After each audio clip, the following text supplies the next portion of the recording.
봉독해 올립니다. 봉독할 하나님 말씀은요, 시편 19편 1절부터 14절까지 있는 말씀입니다. 시편 19편 1절부터 14절까지 있는 말씀. 다 찾으셨으면 일어나십시오.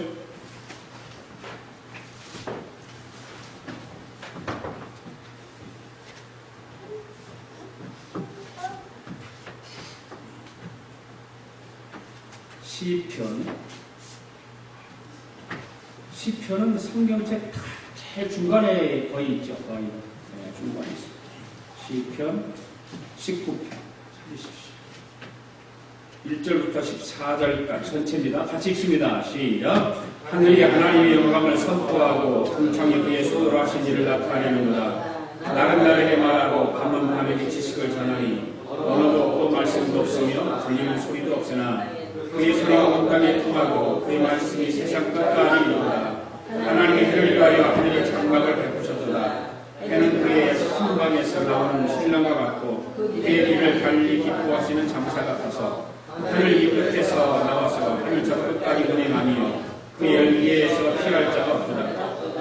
여호와의 율법은 완전하여 영혼을 수성시키며 여호와의 증거는 확실하여 부둔한 자를 지혜롭게 하니 여호와의 교훈은 정직하여 마음을 기쁘게 하고 여호와의 계명은 순결하여 영혼을 밝게 하시도다.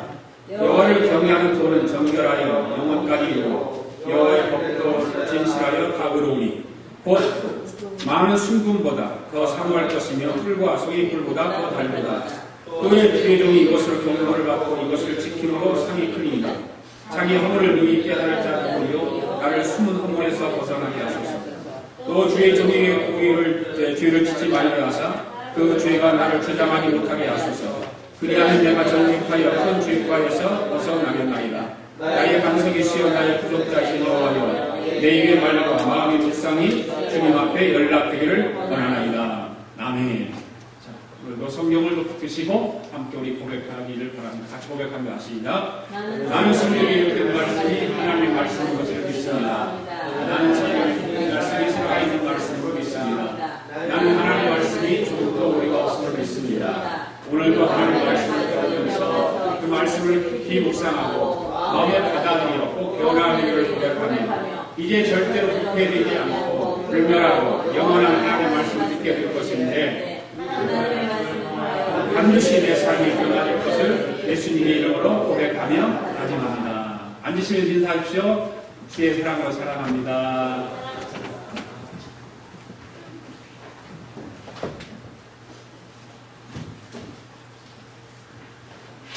우리나라 옛날 노래 가운데, 가요죠. 노래 가운데, 가요 가운데 이런 노래가 있죠. 사랑을 하면은 예뻐져요. 사랑을 하면은 예뻐져요. 아무리 못생긴 아가씨도 사랑을 하면은 예뻐져요. 그런 노래가 있습니다. 젊은 사람들은 모르지만 중년들은 많이 알죠. 이 노래를 이렇게 들어보면 사람이 누군가를 사랑하면 무엇인가가 달라진다. 모습도 변하고 미운 얼굴도 예뻐지고 그런 것 같아요. 특히 사랑하는 사람을 바라볼 때도 그래서 사랑을 하게 되면 좋아 보이고 예뻐 보이고 그런 것이죠. 남들이 볼 때 이해할 수 없는 그런 일도 사랑을 하면 다 이해를 하게 되죠. 남들의 눈에는 눈살을 찌푸리는 일도 사랑을 하면 별로 문제가 되지 않죠. 그게 사랑은 고린도서 10장에 보면 사랑은 모든 허물을 덮는다라고 하죠. 덮는다. 오래 참고 견디고 이해하고 그런다. 이런 것을 보면서 사랑하면 눈이 먼다라고 말합니다. 또한 다른 말로 말하면 눈에 콩깍지가 씌었다 이렇게 말합니다. 이런 현상들을 과학자들은 어떻게 얘기를 하냐면 호르몬 때문이라고 말합니다. 호르몬 때문에. 호르몬의 역할이 그렇게 해준다는 것입니다. 사랑하는 사람을 만나게 되면 우선 뇌에서 엔돌핀이 분배된답니다. 그게 사랑을 하면 이뻐 보이는 거예요. 즐거운 거예요. 그리고 또 다른 호르몬 하나가 있는데 페니레티라만이라고 하는 그런 호르몬이 또 있는데 그것이 분비되면 열정적이고 감정적인 사랑을 느끼게 된다는 것입니다. 그때 사람들이 정말 아름답게 보이고 멋지게 보이고 그 사람이 하는 모든 것이 다 좋게 보이는 거예요. 사랑하면. 그렇습니다. 사랑은 눈에 손깍지가 씌워져야 잘 보이는 것입니다. 눈에 손깍지가 씌워지지 않으면 제대로 할 수가 없는 것이죠.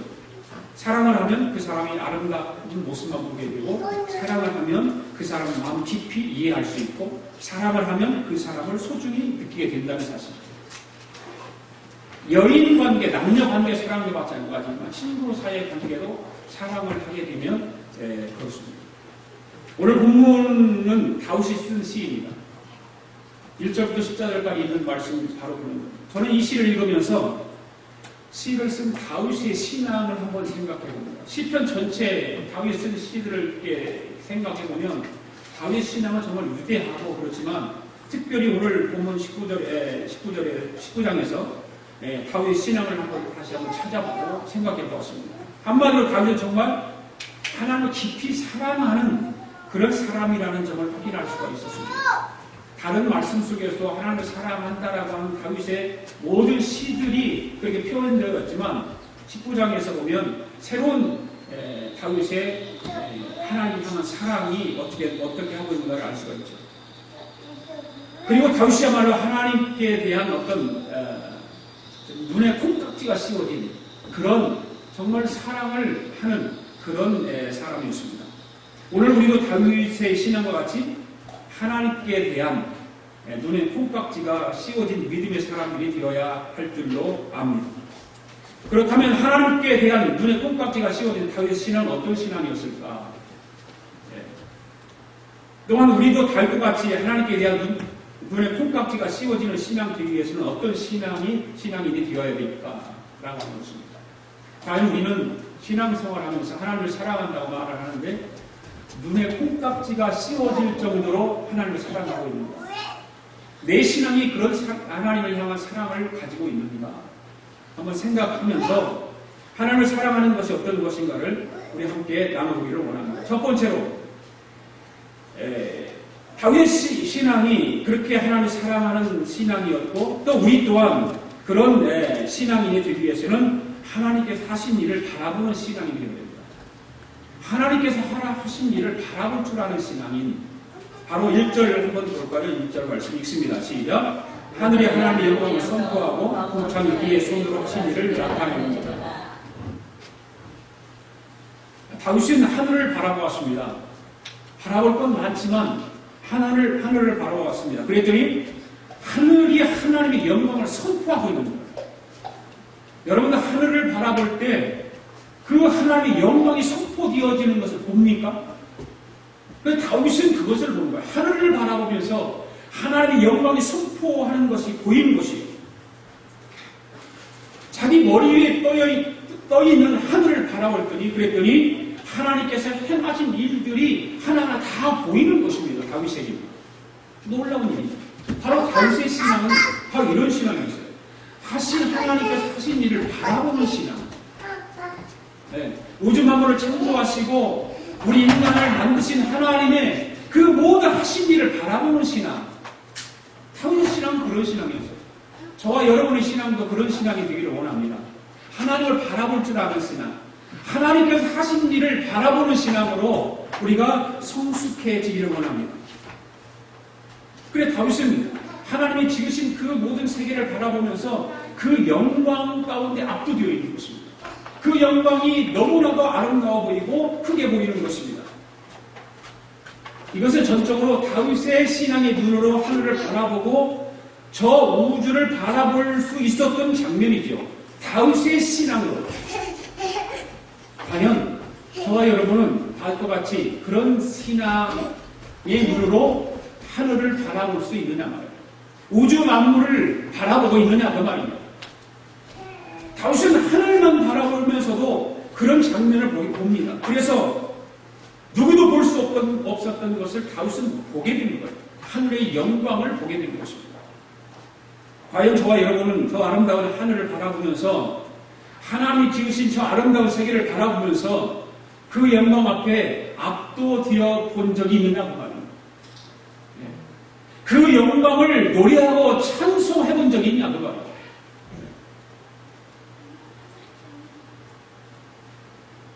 (1980년대에) 칼 세이건이라고 하는 사람이 코스모스라는 과학 다큐멘터리를 만들었어요.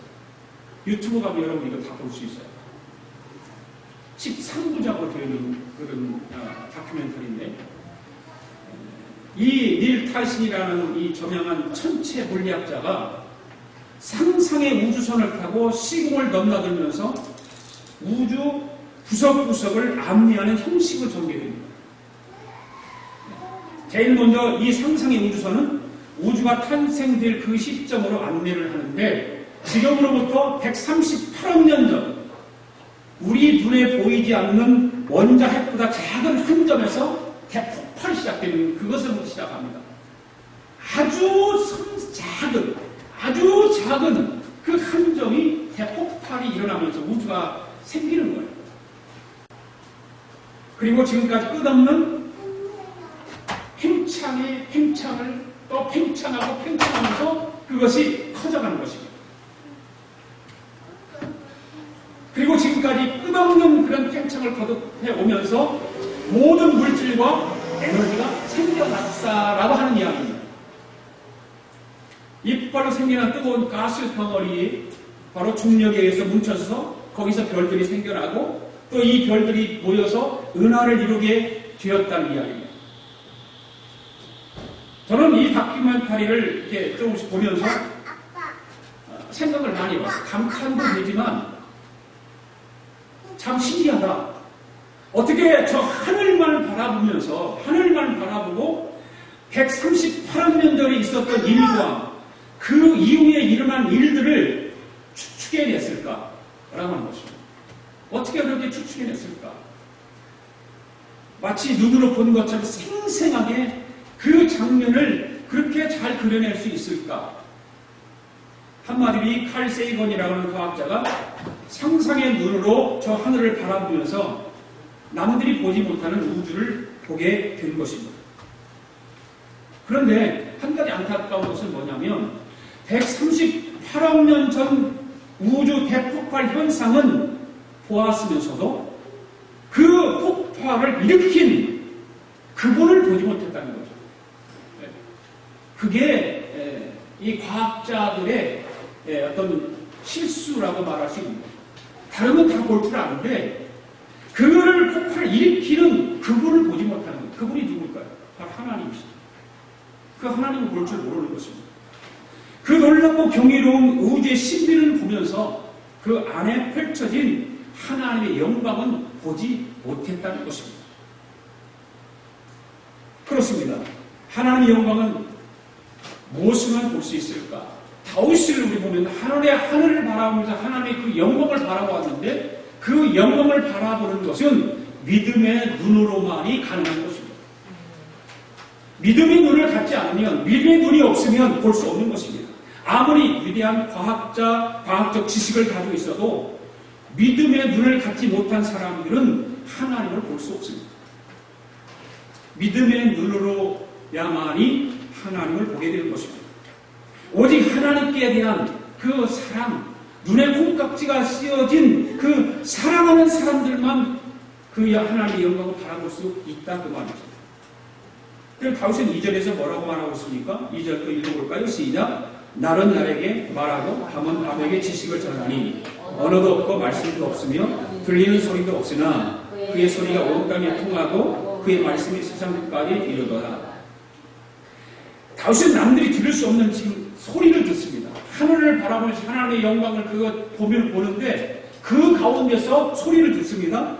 귀에 들리는 그 어떤 언어로 된 소리나 구체적인 말씀도 없었지만, 귀에는 고막을 진동하는 소리도 없었지만 마음에 들려오는 소리를 듣는 거예요. 마음속에 들려오는 소리. 여러분은 또 내 귀로 들리는 소리 말고 여러분은 마음속으로 들려지는 소리가 있습니까? 있죠. 마음으로 들려지는 소리들이 있어요. 다윗은 그 하나님의 하늘을 바라보면서 영광을 보았을 뿐만 아니라 그 하늘을 보면서 소리를 듣는 거예요. 자기 귀에는 들리지 않아요. 그런데 마음으로 들려요.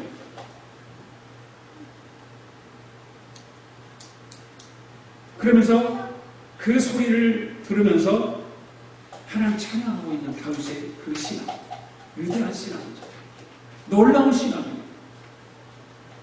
근데 그 소리는 날이 날에게 전하고 밤이 밤에게 전하는 그런 메시지를 담고 있는 것입니다.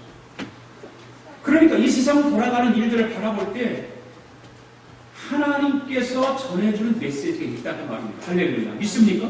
이 세상 돌아가는 일들 보세요. 우리 홍길 집사가 우리 한국을 위해서 기도하고 미국을 위해서 기도하고 염려하고 걱정하고 하면서 하나님 도와달라고 기도하잖아요. 그 이 세상이 돌아가는 그런 모든 그 돌아가는 일에는 하나님 메시지가 있다는 거예요.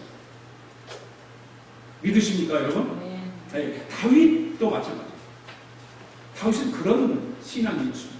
우주를 바라보면서 하늘을 바라보면서 하나님의 영광만 바라보았을 뿐만 아니라 내 귀에는 들리지 않지만 자기 마음속으로 들리는 그 소리에 그 하나님의 일하시는 것, 하나님이 함께 하시는 것, 하나님께서 자기에게 들려주는 그 음성이 있었다는 거죠.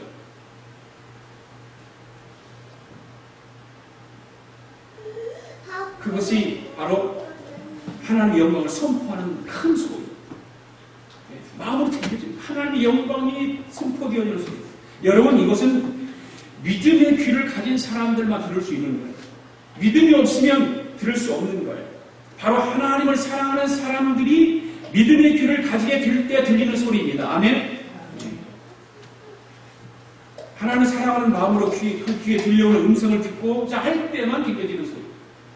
하늘을 바라보면서 그 하나님의 영광을 생각하고 그 하나님께서 나에게 들려지는 세미한 음성을 마음으로 듣는 그 소리를 들을 줄 아는 영적인 귀를 가진 사람들만이 갖게 된 것입니다.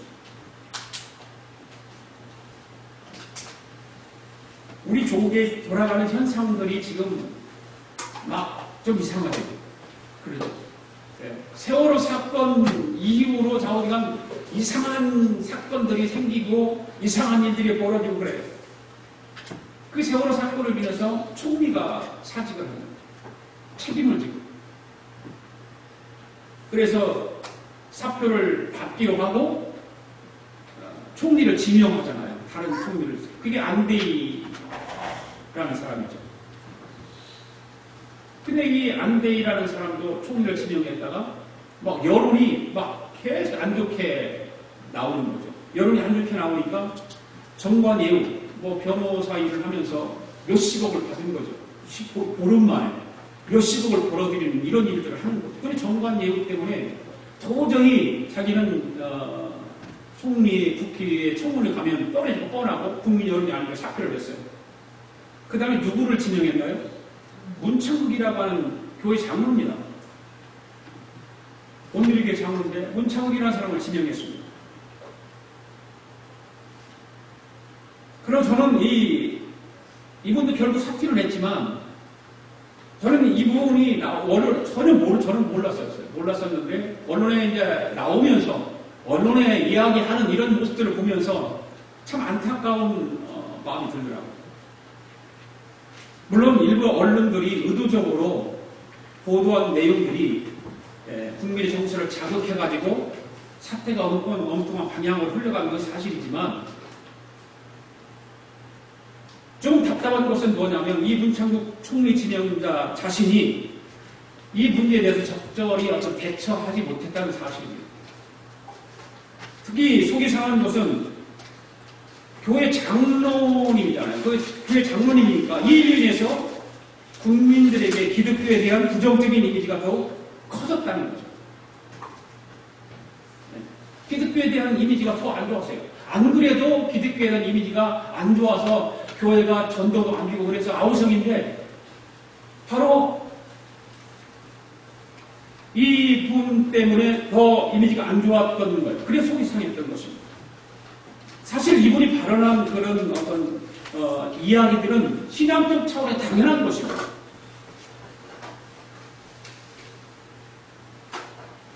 그리고 자기의 신앙적 관점에서 이야기한 거고 어떤 강의가 비슷하게 여러 선교원들 모아놓고 이렇게 한 것이거든요. 전문으로 동영상도 있지만 이분이 이야기한 전문도 있어요. 저는 읽어봤어요. 다 읽어봤는데 우리나라의 민족이 일제 식민지 사태를 벗어날 수 있었고 6.25 공난을 견뎌낼 수 있었던 것은 다 하나님의 놀라운 역사였다. 그런 식의 이야기입니다. 그리고 한 걸음 더 나아가서는 우리나라와 민족이 하나님을 잘 믿는 나라가 되기 위해서 이런 시련을 우리에게 주셨다. 그런 내용이에요. 물론 일반적인 관점에서 보면 분명히 문제가 있는 건 사실이에요. 크리스찬들이 아니면 예수 믿지 않는 사람들이 아니면 하나님의 역사 개입의 소리를 들을 수 없기 때문에 그러지 않겠어요. 전혀 하나님의 역사를 알지도 못하는 사람, 하나님의 역사에 부정하는 사람들에게는 이 말이 들리지 않습니다. 여기서 우리가 조심해야 될 것이 있는데 그것은 뭐냐면 일반인들은 이런 우리의 신앙적 관점을 이해할 수 없다는 것입니다. 일반인들은 우리의 신앙적 관점을 이해할 수 없습니다. 우리는 그것을 기억해야 돼요. 그리고 우리는 항상 조심해야 돼요. 그래서 공적인 영역에서는 이런 견해가 자신의 사적인 신앙적 견해임을 밝히고 겸손한 자세로 이해를 구해야 되는 거예요.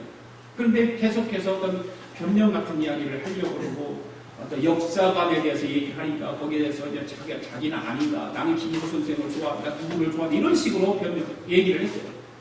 우리나라 사람들이 김일성 선생 안 좋아하는 사람 어디가 있어요? 다 좋아하죠. 그다음 안중근이 좋아한다. 우리나라 사람이 안중근 안 좋아하는 사람 어디가 있어요? 그러니까 역사관에 갖다 들이대니까 나는 안중근을 좋아하고 김구 선생을 좋아하지. 이런 식으로 얘기를 하는 거죠.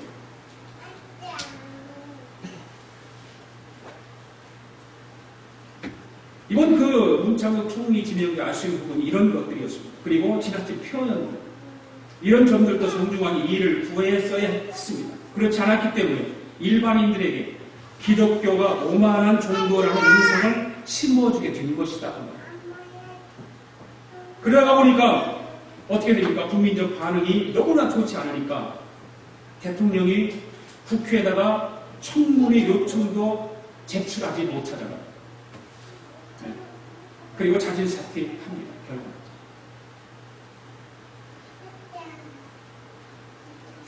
우리가 잊지 말아야 할 것이 있습니다. 일반인들이 어떻게 보더라도 우리의 신앙적 역사 해석은 포기할 수 없는 것입니다. 하나님께서 우리나라의 역사에 개입하시고 오늘도 친히 역사하고 계시다는 것을 믿음의 눈으로 보며 믿음의 귀를 가지고 들을 수 있어야 한다는 말이죠.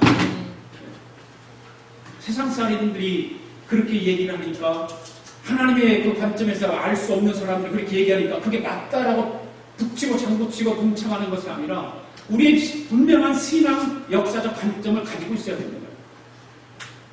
아마 그분도 그런 관점에서 그런 이야기를 했고 그런 걸 주장하려고 했던 것은 사실일 거예요. 그러나 너무나도 그런 부분에서 안 좋아하는 사람이 많으니까 정치적으로도 너무나도 부당하게 공격을 해오니까 결국 사표를 내고 가는 것입니다. 그렇습니다. 믿음의 귀를 가진 사람들은 남들이 듣지 못하는 것을 들을 수 있습니다. 믿음의 눈을 가진 사람. 남들이 듣지 못한, 세상 사람들이 듣지 못하는 그런 음성을 들을 수 있습니다. 오늘 우리도 다윗의 신앙과 같이 남들이 듣지 못하고 남들이 보지 못하는 하나님의 하신 일을 볼 수 있는 신앙인들이 되기를 원합니다. 두 번째는 뭐냐면 다윗의 신앙, 우리가 이 세상을 살아가면서 다윗과 같은 신앙생활을 하기 위해서는 하나님께서 주신 말씀을 살펴보는 신앙입니다. 하나님은 우리에게 성경에 기록된 66권의 책을 통해서 하나님의 말씀을 우리에게 들려주시는 거예요. 그 말씀을 살펴보는 신앙인으로 우리는 성숙해야 됩니다.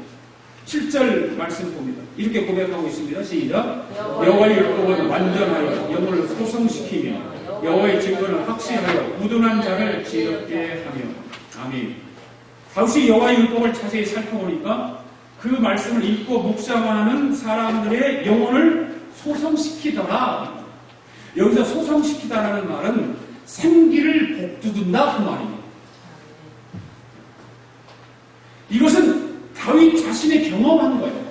다윗 자신이 신앙생활하면서 여러 가지 환난과 아픔과 고통 속에서 겪었던 그런 경험입니다.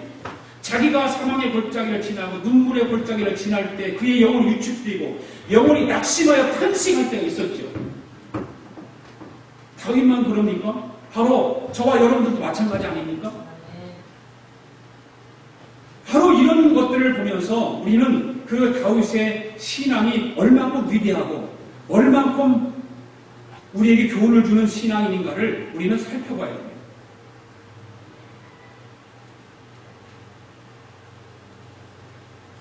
자기의 사망의 골짜기, 또 그런 눈물의 골짜기, 그런 걸 지나면서 영혼이 위축되고 그 낙심한 그 탄식할 때 그때 말씀을 묵상해 주었고 그 하나님 말씀이 자기에게 생기를 복두도 주었다. 그렇게 고백하고 있습니다. 자기 영혼을 소성시켰다. 자기를 자기에게 생기를 복두도 주었다. 뭐가? 하나님 말씀. 그렇게 이야기하고 있습니다. 그래서 말씀을 통해 위로를 얻고 용기를 얻고 새 힘을 얻게 되었다는 것입니다. 그래서 영혼을 소성시킨다는 점을 알게 되었던 것입니다. 할렐루야.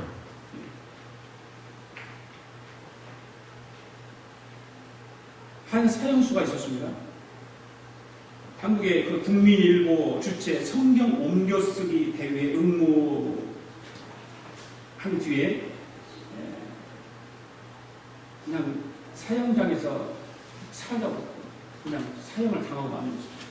바로 지저귀파 일당 18명 가운데 사형이 집행된 그 양진수라고 하는 사람입니다.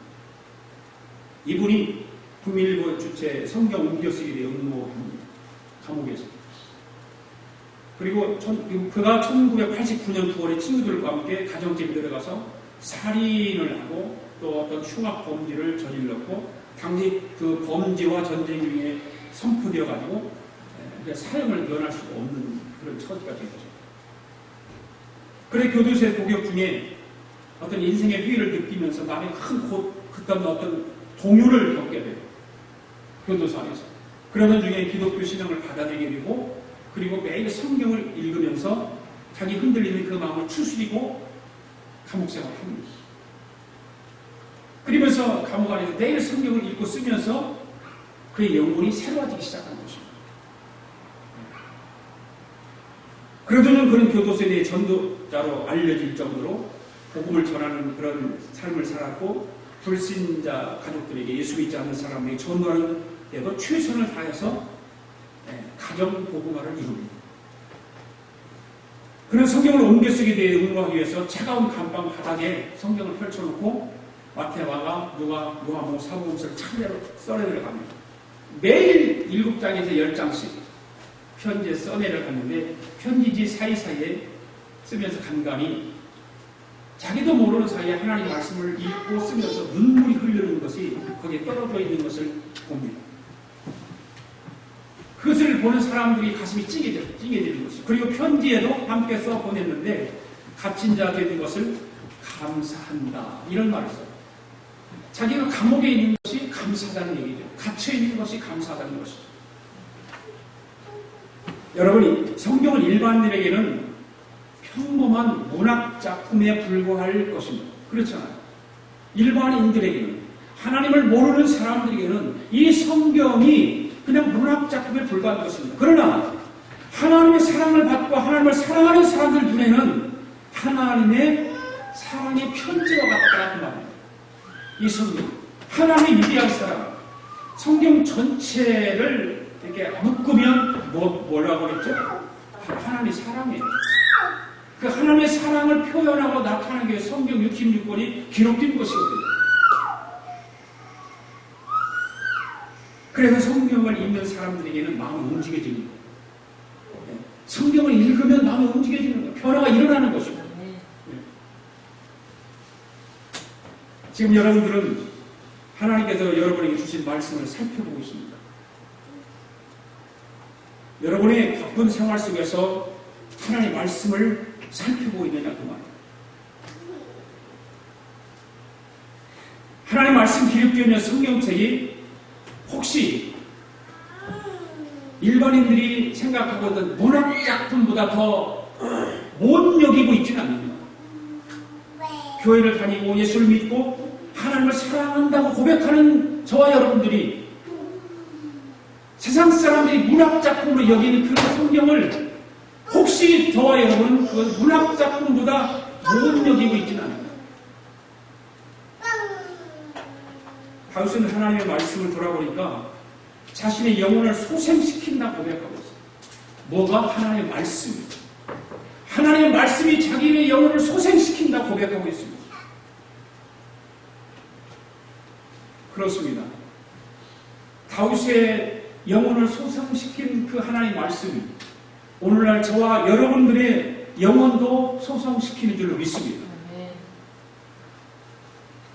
저와 여러분들에게 이런 그 다윗이 경험했던 그 소중한 경험이 저와 여러분에게 있기를 바랍니다. 10절 말씀에서는 또 이런 말씀 이렇게 기록하고 있습니다. 읽어볼까요? 시작. 금곧 많은 순금보다 더 사모할 것이며 송이꿀보다 더 달다. 금이 중요합니까? 하나님 말씀이 중요합니까? 정말 그렇습니까? 하나님 말씀이 중요합니까? 아닌 것 같은데. 금이 더 중요하죠. 그런데 다윗은 금보다 사모할 것이 하나님의 말씀이라는 거예요. 승금보다 더 사모할 것이 하나님의 말씀. 그 하나님의 말씀이 송이꿀보다 더 달다고 고백하고 있어요. 그래서 다윗은 하나님의 말씀을 묵상할 때 송이꿀보다 더 다르니까 자꾸 묵상하는 거예요. 자꾸. 어린 아이들에게 꿀을 한번 먹여보세요. 그럼 자꾸 맛있고 다르니까 자꾸 또 달라고. 아이스크림을 먹여보면 자꾸 또 달라고. 그래서 부모들이 자꾸 절제시키고 안 돼, 그만 먹어, 절제시키니까 그렇지. 어른도 마찬가지죠.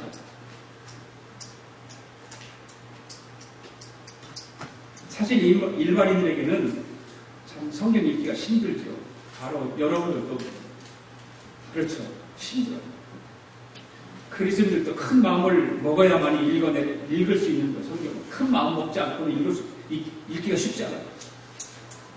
왜 그러냐면 읽다 보면 모르는 것들이 너무 많고 또 따분하고 재미도 없고 그래서 오래 가지 못하고 있다가 그냥 포기해버리는 것입니다. 그러나 하나님을 사랑하는 사람들은 이 책을 읽을 때 단맛을 느끼게 된다는 사실을 기억하시기 바랍니다. 그래서 이 책을 손에서 놓을 수가 없는 것입니다. 시간이 나는 대로 가까이 하게 되는 것입니다. 열심히 읽게 되는 것입니다. 송이꿀보다 달다고 하는 다윗을 우리가 생각하면서 바로 저와 여러분도 그런 고백을 할 수 있게 됩니다. 바로 실제로 이스라엘 백성들은 아이들에게 성경을 읽히게 하기 위해서 성경을 읽으면 꿀을 상으로 줬대잖아요. 꿀을 상으로 줬대요. 일정한 범위를 정해놓고 읽게 하거나 암송하게 합니다. 아이들이 잘하면 그것을 잘 다 바치면 상으로 맛있는 꿀을 줬답니다. 당시에는 어떤 변변한 간식거리들이 없으니까 꿀을 그렇게 주는 것이죠. 근데 꿀은 이 아이들이 가장 먹고 싶은 먹거리가 그 당시에는 그랬다는 거예요. 그러니까 그 가장 귀하고 먹거리였던 꿀을 상으로 주기 시작했던 것이죠. 그러나 나이가 들어서 성경 말씀의 맛을 알게 되면 아이들이 먹는 그런 꿀을 먹기 위해서 성경을 읽는 것이 아니라 성경 말씀을 알기 위해서 성경을 읽는다는 것입니다. 아이들은 꿀을 먹기 위해서 성경을 읽지만 이제 성숙한 신앙인들은 하나님의 말씀을 알기 위해서 성경을 읽어야 된다고 말합니다. 우리는 언제까지 그 맛있는 꿀 먹기 위해서 성경을 읽기를 원합니까? 우리는 더 이상 그렇게 신앙생활을 해는 안 됩니다. 하나님 사랑하는 사람은 성경 자체가 좋아야 합니다. 할렐루야. 성경 자체가 좋아야 하는 거예요. 송이꿀보다 더 달고 정금보다 더 귀하고 이런 고백들이 저와 여러분들에게 나타나기를 바랍니다. 그 다음에 마지막 세 번 다윗 신앙은 어떤 신앙일까? 자신의 마음을 들여다보는 신앙이죠. 자신의 마음을 들여다보는 신앙. 14절 말씀 읽습니다. 시작. 나의 반석이시오 나의 구속자이신 여호와여 내 입의 말과 마음의 묵상이 주님 앞에 연락되기를 원하나이다. 여기서 내 입의 말과 마음의 묵상은 기도를 의미하는 표현입니다. 내 입의 말은 입으로 소리를 내서 하는 기도를 뜻하고 내 마음의 묵상은 마음속으로 깊이 생각하면서 하는 기도를 뜻하는 것이죠. 그리고 연락되었다라고 하는 말은 기쁘게 받아들인다 그런 뜻입니다. 그러니까 다윗의 간절한 마음의 소원은 자기의 기도를 하나님께서 기쁘시게 받아들여 주시기를 원하신다 그 말이죠. 네. 사실 일반적으로 기도할 때 우리의 마음의 소원은 하나님께서 기도를 들으시고 응답하시기를 바라고 있습니다. 우리의 기도는 그렇습니다. 병든 사람은 하나님께 기도해서 병을 고쳐달라고 기도합니다. 큰 시련 가운데 있는 사람들은 하나님께 기도해서 하나님께 기도를 들으시고 그 시련을 극복할 수 있게 해달라고 기도합니다. 홍해 같은 큰 어떤 해결할 수 없는 문제가 있는 사람들은 어떻습니까?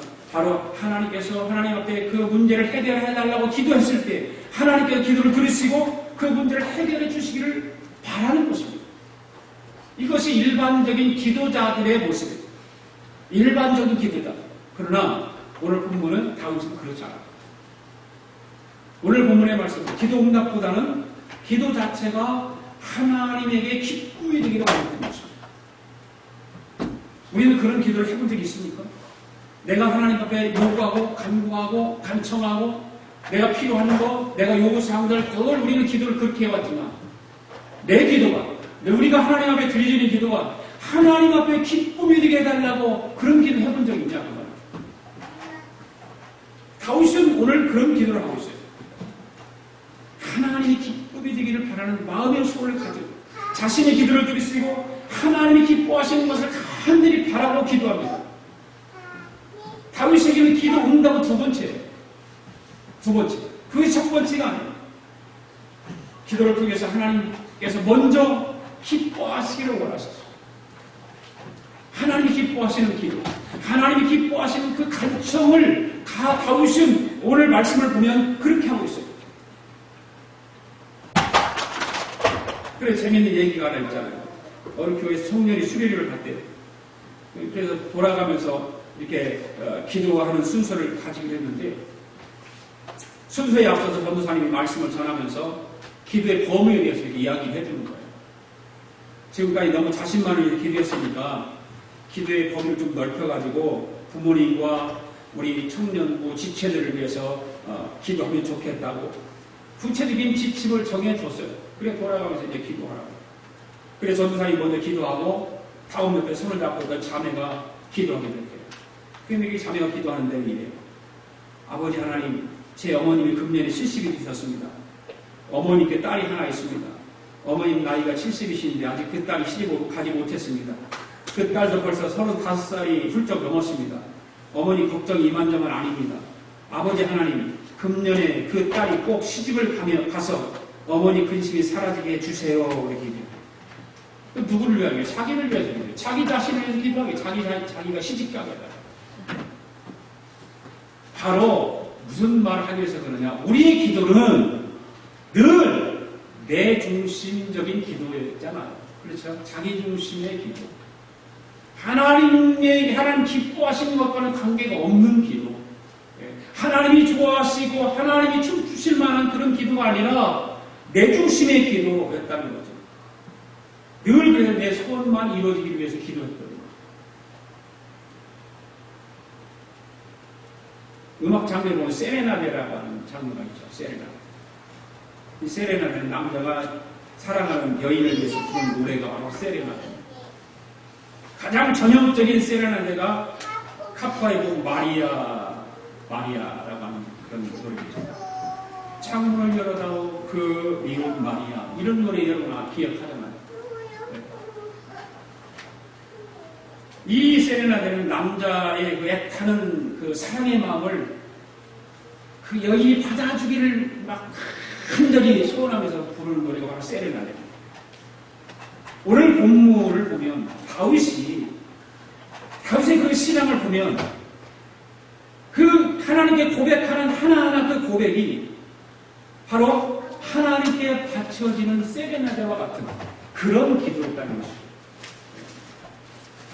자기의 고통, 자기의 원통함을 얘기하는 것이 아니라 하늘을 바라보면서 하나님의 영광을 찬양하게 되고 그 영광을 바라보면서 마음속으로 하나님의 음성이 들려지는 거죠. 그 위대한 그 다윗의 신앙을 바라보게 되는 것입니다. 자기가 드리는 기도에 하나님을 사랑하는 마음이 다 춤추고 담아서 기도합니다. 그리고 그 마음이 하나님께 전해지기를 간절히 바라고 있습니다. 그리고 하나님이 그 기도를 들으시고 기뻐하시기를 간절히 바라고 있는 것입니다. 오늘 우리의 기도가 이렇게 되어야 될 줄을 믿습니다. 기도를 통해서 소원이 이루어지기를 위해서 기도도 해야 되지만 그것보다는 기도를 통해서 하나님을 기쁘시게 되는 그런 기도가 되어야 될 줄로 믿습니다. 물론 하나님께서 우리의 소원을 응답해 주시면 하나님 기뻐하실 거예요. 그렇잖아요. 부모가 자식에게 자꾸 주면 받는 자식도 좋지만 주는 부모가 기쁘잖아요. 그 마찬가지로 하나님도 그럴 거예요. 그렇지만 우리 기도하는 입장에서 뭐 소원만 이야기하는 것이 아니라 하나님이 기뻐하시는 일이 무엇인가, 하나님이 기뻐하시는 기도가 무엇인가를 찾아서 그런 기도를 하나님 앞에 드려야 될 줄 압니다. 사랑하는 성도 여러분, 오늘 본문의 다윗의 신앙은 하나님을 정말 사랑하는 신앙이었어요. 정말 하나님을 사랑하는 신앙. 하나님을 사랑하면 우리가 남들이 보지 못하는 것을 볼 수 있게 되는 줄을 믿습니다. 자연 속에 펼쳐진 하나님의 영광을 보게 될 줄을 믿습니다. 그리고 남들이 듣지 못하는 것을 듣게 됩니다. 하나님을 사랑합니다. 바로 다윗은 그런 신앙을 가지고 있던 사람이에요. 우리도 다윗을 본받아, 다윗의 신앙을 본받아서 바로 자연 속에서 하나님의 영광을 볼 줄 알고 남들이 보지 못하는 걸 보게 되고 그리고 남들이 듣지 못하는 걸 듣게 되는 그런 신앙이 되기를 원합니다. 그 영적인 그런 성숙함이 우리에게 있을 때 하나님 우리를 보고 기뻐하시지 않겠어요? 우리 신앙생활하고 하나님 춤추신다. 춤추신다. 이 한 주간도 수련을 앞두고 우리가 수련을 준비하면서 그런 신앙생활이 우리 삶 속에서 구석구석 열려내기를 바랍니다.